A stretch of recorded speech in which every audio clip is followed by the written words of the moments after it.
আশ্বিনের শারদপ্রাতে বীরেন্দ্রকৃষ্ণ ভট্টের অনির্বচনীয় কণ্ঠস্বর রেডিওতে বেজে উঠলেই বাঙালির জীবনে সূচিত হয় মহালয়া। বাঙালির কাছে এই মহালয়া অন্যতম তাৎপর্য নিয়ে হাজির হয়। পিতৃপক্ষের অবসান ও দেবীপক্ষের সূচনা লগ্নটি মহালয়া হিসেবে চিহ্নিত। এই সন্ধিক্ষণ মানব জীবনের জন্য গুরুত্বপূর্ণ। মহালয়া অর্থাৎ মহান যে আলয়, এই কথাটির ব্যাখ্যা নানাভাবে করেছেন প্রাজ্ঞজনেরা। যেহেতু মহালয়া থেকে দেবী দুর্গার আবাহন মুহূর্তটি চিহ্নিত হয়ে যায়, তাই অনেকের মতে দেবী স্বয়ং হলেন এই আলয় বা আশ্রয়। আবার অন্য মতে এই মহান আলয় হল পিতৃপক্ষের অবসান চিহ্নিত করে এবং ঠিক এর পরদিন থেকে দেবী পক্ষের সূচনা হয়। হ্যালো বন্ধুরা, welcome back to my channel. আজকের এই ভিডিওয়ে আমি আলোচনা করব যে মহালয়ার দিন কেন মানুষ তর্পণ করে বা মহালয়ার দিন কেন তর্পণে এত ভিড় হয়। এবছর কিন্তু মহালয়ার দিন পড়ে গেছে সূর্যগ্রহণ।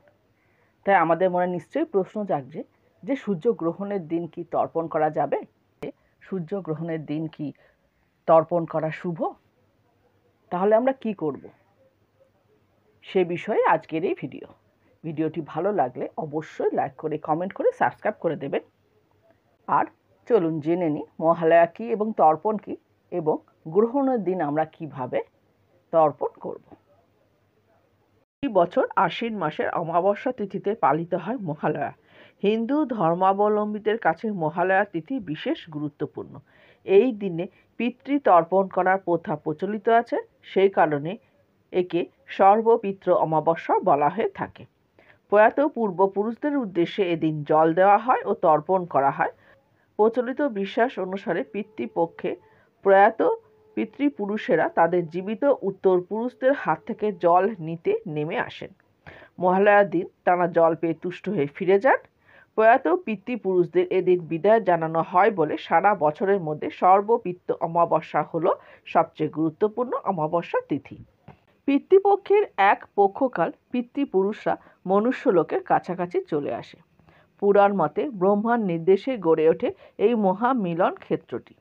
এই সময় তাই পিতৃপুরুষের উদ্দেশ্যে তর্পণ করে মানুষ। শাস্ত্র মতে হিন্দুদের অবশ্য পালনীয় যে পঞ্চ মহাযজ্ঞের বিধান রয়েছে, তার মধ্যে অন্যতম হল পিতৃযজ্ঞ অর্থাৎ তর্পণাদি। এই তর্পণ কথার অর্থ হলো যাতে অন্নের তৃপ্তি হয় সেই উদ্দেশ্যে জলদান। তর্পণ তাই শুধু পিতৃপুরুষের উদ্দেশ্যে নয়, সর্বভূতের উদ্দেশ্যে করতে হয়। তর্পণের মন্ত্রের ভিতরে নিহিত রয়েছে সেই নির্দেশ। অব্রহ্ম স্তম্ভ পর্যটং দেবশ্রী পিতৃ মানবাং তৃপ্তন্ত পিতরং সর্বে মাতৃ মাতা মহোদয়। অব্রহ্ম স্তম্ভ পর্যন্ত জগৎ তৃপ্ত তু, অর্থাৎ দেবগণ, ঋষিগণ, পিতৃগণ, নরগণ, ব্রহ্মা হইতে তৃণশিখা পর্যন্ত সমস্ত জগৎ আমা কর্তৃক প্রদত্ত অন্ন জলে তৃপ্তি লাভ করুন। এই হলো তর্পণের গূঢ় কথা। শাস্ত্র বলে সর্বং খলিদং ব্রহ্ম, অর্থাৎ সমস্ত জগৎ ব্রহ্মময়। তাই জলদান করতে হয় সর্বভূতের উদ্দেশ্যে। যেহেতু পিতৃপক্ষে পিতৃলোক ও মনুষ্যলোক কাছাকাছি চলে আসে, তাই ধারণা করা হয় এই সময়কালে যদি পিতৃপুরুষের উদ্দেশ্যে তর্পণ অর্থাৎ জলদান করা হয়, তবে তা তাঁদের কাছে সহজে পৌঁছায়, যার মহাপ্রকাশ পিতৃপক্ষের শেষ দিনটিতে অর্থাৎ মহালয়া। এই কারণেই পিতৃপক্ষের অবসানে মানুষ তর্পণে রত হন। মহালয়ার এক অর্থ যে পিতৃলোক, তাই ধারণা থেকে উঠে এসেছে। একই সঙ্গে পিতৃপক্ষের অবসানে দেবীপক্ষের সূচনাও যেহেতু চিহ্নিত হয়, তাই মহালয়া অর্থে মা দুর্গাকে আশ্রয় ধরা হয়।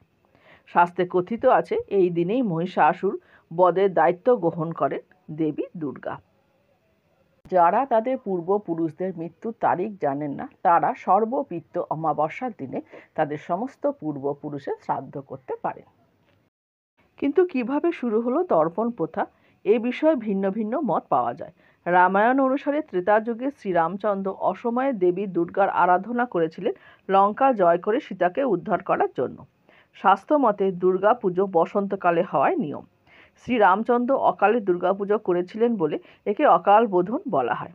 সনাতন ধর্মে কোনো শুভ কাজের আগে প্রয়াত পূর্বপুরুষের উদ্দেশ্যে অঞ্জলি প্রদান করতে হয়। লঙ্কা বিজয়ের আগে এমনটিই করেছিলেন শ্রীরামচন্দ্র। সেই থেকে মহালয়া তর্পণ অনুষ্ঠানের প্রথা প্রচলিত। আগামী 2 অক্টোবর 2024 পড়েছে মহালয়া। সেদিন আবার গান্ধী জয়ন্তী। আবার সেদিনই কিন্তু হচ্ছে এই বছরের দ্বিতীয় সূর্যগ্রহণ। এখন প্রশ্ন হলো, গ্রহণের কারণে মহালয়া পিতৃ তর্পণে কি বাধা পড়বে? এবছরের দ্বিতীয় সূর্যগ্রহণ শুরু হবে আগামী 2 অক্টোবর 2024 বুধবার রাত 9:13 এবং গ্রহণ ছেড়ে যাবে রাত 3:17। গ্রহণ স্থায়ী হবে 6 ঘন্টা 4 মিনিট। যেহেতু মহালয়া যাবতীয় পিতৃ তর্পণের আচার সকালেই সম্পূর্ণ হয়ে যাবে, তাই রাতের বেলা গ্রহণ লাগায় তার প্রভাব তর্পণের কাজে পড়বে না। সূর্যে যখন গ্রহণ লাগবে ভারতে তখন রাত, তাই আমাদের দেশ থেকে এই গ্রহণ দেখা যাবে না।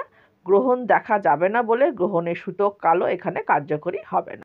সূতককাল সাধারণত শুরু হয় গ্রহণ লাগার 12 ঘন্টা আগে থেকে এবং এই সূতককালে কোনো মাঙ্গলিক কাজ করা যায় না। সব মন্দিরের কপাটও বন্ধ থাকে। তবে আমাদের যেহেতু ভারত থেকে এই সূর্যগ্রহণ দেখা যাবে না, ফলে গ্রহণের যেমন কোনো বাধ্যবাধকতা নেই, তেমনি সূতককালেরও কোনো বাধ্যবাধকতা নেই। সেজন্য সকালে তর্পণ যেমন হওয়ার সেরকমই হবে। ভিডিওটি কেমন লাগলো অবশ্যই জানাবেন। আর আজ এই পর্যন্তই। সবাইকে জানালাম মহালয়ার অনেক অনেক শুভেচ্ছা।